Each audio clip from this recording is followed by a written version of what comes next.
मुगल बादशाह अकबर और उनके नवरत्न बीरबल के किस्से काफी मशहूर हैं। आइए सुनते हैं उनका एक नया किस्सा। पेड़ का असली मालिक। केशव और गोविंद दो पड़ोसी थे जिनके घर एक दूसरे के बहुत करीब थे। उनके घरों के पास एक आम का पेड़ था जिसके फल दोनों घर वाले मजे से खाते थे। एक दिन उनके बीच झगड़ा हो गया। दोनों ने कहा, मैं इस पेड़ का मालिक हूं। मैं इस पेड़ का मालिक हूं। अंत में वे विवाद को सुलझाने के लिए दोनों बादशाह अकबर के दरबार में आए। केशव ने बादशाह से दरख्वास्त करी, हुजूर, मेरे पड़ोसी गोविंद आम के पेड़ पर अपने हक का दावा कर रहे हैं जो मैंने लगाया था। मैं 7 साल से पेड़ की देखभाल कर रहा हूं। बड़ी उम्मीदों के साथ आपके पास आया हूं। कृपया मुझे न्याय दिलाएं। बादशाह ने उसकी बात सुनी और उसे बीरबल के पास भेजा। बीरबल ने दोनों पड़ोसियों को एक साथ बुलाया और दोनों को ही सच बोलने के लिए कहा। दोनों ने ही पेड़ के असली मालिक होने का दावा किया। फिर बीरबल ने पूछा, हुजूर, कौन पेड़ पर नजर रखता है? गोविंद ने उत्तर दिया, हुजूर, एक चौकीदार हमारी तरफ से इसकी रक्षा करता है। बीरबल ने उस चौकीदार को बुलवाने के लिए भेजा। जब चौकीदार अदालत पहुंचा तो बीरबल ने उससे पूछा, बताओ, तुम किसके लिए आम के पेड़ पर नजर रखते हो? चौकीदार ने जवाब दिया, जनाब, मैं दोनों की ओर से पेड़ की रखवाली करता हूं। मैं यहां अभी 2 महीने पहले आया हूं, इसलिए मुझे नहीं पता कि पेड़ का असली मालिक कौन है। बीरबल ने चौकीदार से दरबार में प्रतीक्षा करने को कहा। शाम हो गई थी और बीरबल अभी सोचने में व्यस्त थे कि ये पूरा मामला क्या है। कुछ सोचकर बीरबल ने चौकीदार से कहा, देखो, पहले केशव के घर और फिर गोविंद के घर जाओ और उनसे बोलना, कुछ लुटेरे आम के पेड़ के पास खड़े हैं और आम चुराने वाले हैं। बस इतना कहकर तुम वापस यहीं चले आना।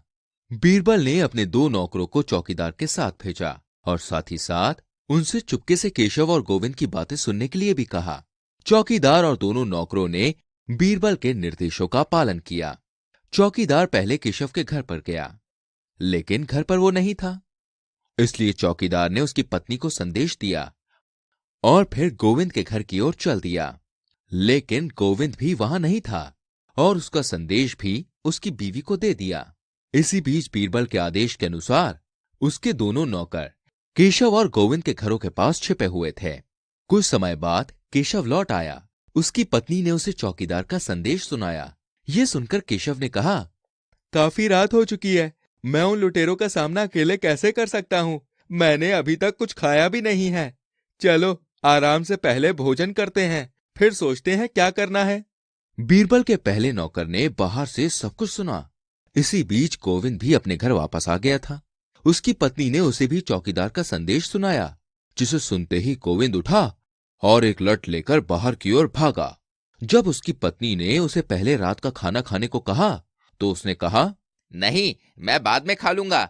अगर मैं अभी नहीं गया तो साल भर का मेरा प्रयास बर्बाद हो जाएगा। बीरबल के दूसरे नौकर ने यह सब सुन लिया।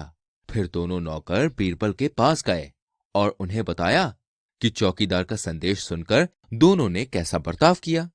अगले दिन केशव और गोविंद दोनों दरबार में आए।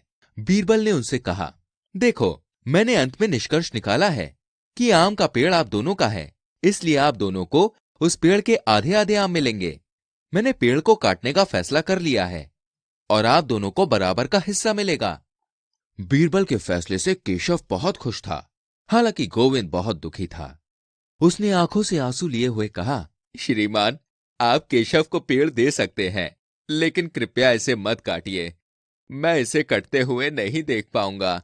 अब बीरबल पूरी तरह से आश्वस्त थे कि गोविंद ही पेड़ का असली मालिक है। उन्होंने गोविंद को पेड़ का असली मालिक घोषित किया और केशव को झूठ बोलने के लिए सजा की घोषणा की। इस तरह एक बार फिर से बीरबल ने अपनी चतुराई से इस मुश्किल का हल निकाला।